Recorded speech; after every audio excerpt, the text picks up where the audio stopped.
Duminica la flori a zis Maica către fii: spune-mi, fiul meu iubit, pentru ce ești năcășit? Că de 40 de zile mi-ai rupt inima, copile. N-ai băut, nici n-ai mâncat, numai rugăciune ai stat. Eu mă pregătesc de moarte, să scap lumea de păcate. Mă duc să fiu răstignit pentru lumea ce-o greșit. Moi da Maică la vrăjmaș, să scap lumea de năcaz. Moi da să fiu răstignit pentru lumea ce-o greșit. Când va fi chinul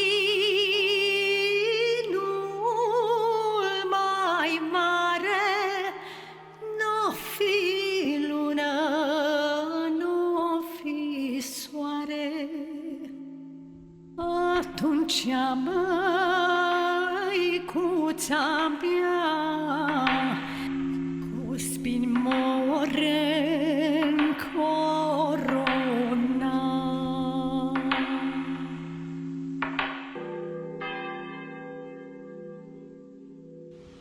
Sub o sal și pletoasă, Maica Sfântă se opri și cu vocea îndurerată către sal și grai, și cu vocea îndurerată către sal și grai.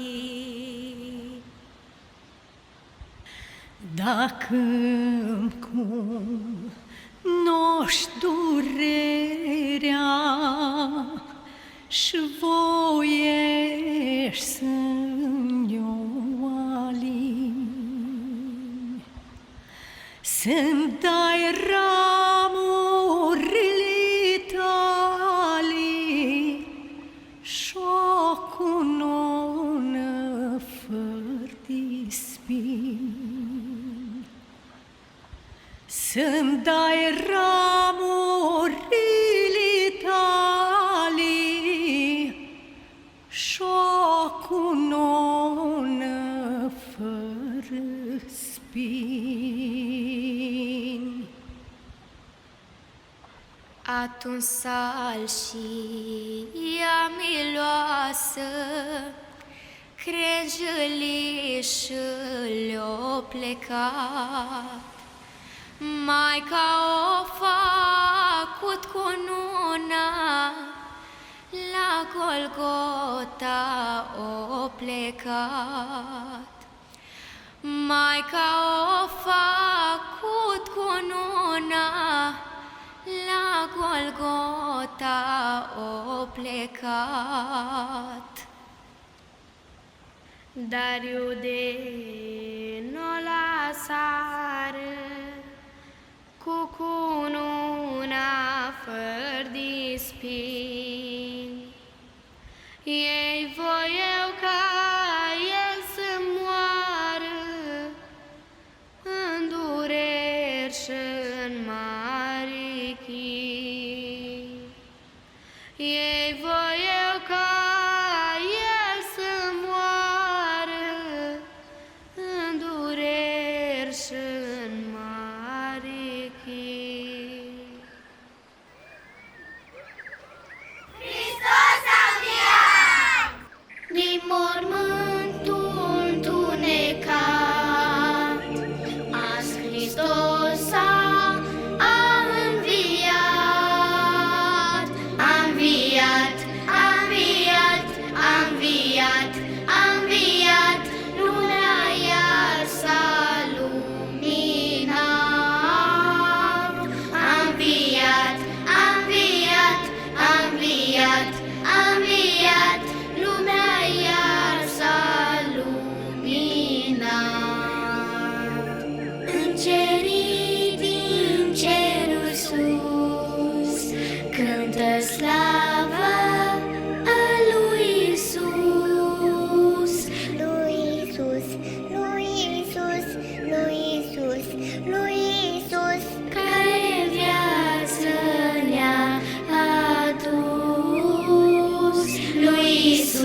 ce paci cu bucurie și cu mare veselie, David tot sărea jucându, înaintea umbrei săltându, slavă Domnului,